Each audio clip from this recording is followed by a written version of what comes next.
નમસ્કાર દર્શક મિત્રો, બોટાદ દસ્તક ન્યૂઝમાં આપનું હાર્દિક સ્વાગત છે અને જોઈએ સમાચાર વિગતવાર।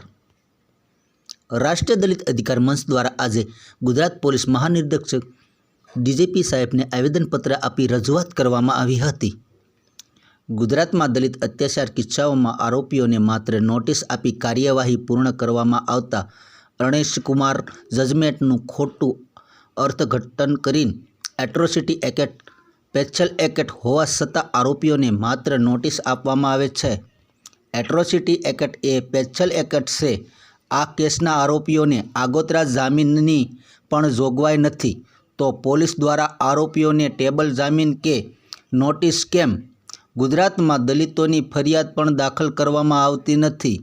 આ તમામ પ્રશ્નોએ ડીજીપી વિકાસ સહાય સાહેબને રાષ્ટ્રીય દલિત અધિકાર મંચ અને દલિત સમાજના વિવિધ સંગઠનો દ્વારા રજૂઆત કરવામાં આવી હતી।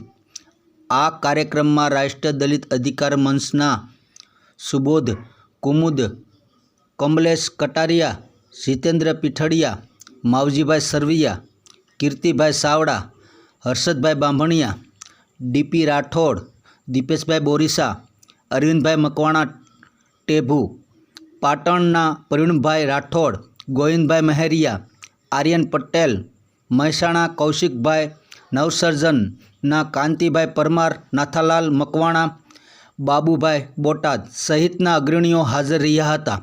રિપોર્ટર મુકેશ એસ કંટારિયા સાથે કનુભાઈ ડી વણઝારા, ગારિયાધાર।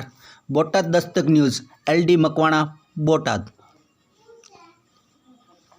રાષ્ટ્રીય દલિત અધિકાર મંચ ગુજરાત રાજ્ય સહ કન્વીનર। આજે ગુજરાતની અંદર એટ્રોસિટી એક્ટમાં જે આરોપીઓને ટેબલ જામીન ખાલી નોટિસ આપવામાં આવે છે। અર્નેશ કુમારનું જજમેન્ટ એવું છે કે 7 વર્ષથી હેઠળની સજા હોય એવા આરોપીને લોકમાં નહીં બેસાડવાના, એવા આરોપીને માત્ર પોલીસ નોટિસ આપવાને જવા દેવાના હોય છે। નોટિસમાં પણ સમજ ન થાય પછી જો આરોપી ભૂલ કરે તો એમાં ધરપકડ કરવાનો હોય છે। પણ એટ્રોસિટી સ્પેશિયલ કાયદો છે।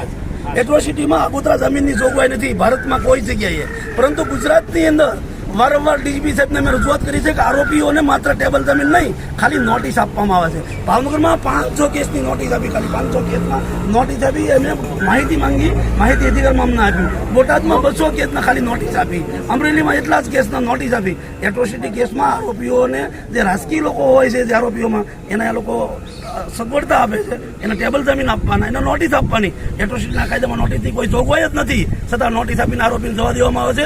એટ્રોસિટીનો સંપૂર્ણ અમલ કરવામાં આવતો નથી। એટ્રોસિટીના આરોપીઓ જે છૂટી જાય છે એના કારણે દલિતો પર અત્યાચારના બનાવો બન્યા છે। 1 વર્ષમાં 35 હત્યાઓ થઈ છે દલિત સમાજની બહેનો પર બળાત્કાર થાય તો આરોપીને છોડી મૂકવામાં આવે છે। આ બાબતે અમે ડીજીપી સાહેબને વારંવાર લેખિત રજૂઆત કરી છે। આજે અમે ચેલેન્જ આપવા આવ્યા છે કે જો આ કાયદો બંધ નહીં થાય તો એ જે અર્નેશ કુમારનું જજમેન્ટ છે એક વ્યક્તિ માટે છે, એટ્રોસિટી માટે નથી। એ આજે અમે રજૂઆત કરવા આવ્યા છીએ। એક સવાલ એ છે કે એટ્રોસિટીના કાયદાનો અમુક જગ્યાએ દુરુપયોગ પણ થાય છે, એવી વાતો દુરુપયોગ થાય ને એને સજા થવી જોઈએ। અમે પણ એ કીધું છે, જિગ્નેશભાઈ પણ એ કીધું છે કે જે લોકો એટ્રોસિટીનો દુરુપયોગ થાય એને પણ તમે જેલમાં પૂરો।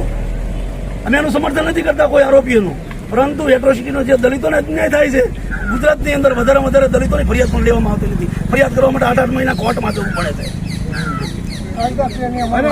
સરકારના અંડરની અંદર જ પોલીસ કામ કરી રહ્યું છે।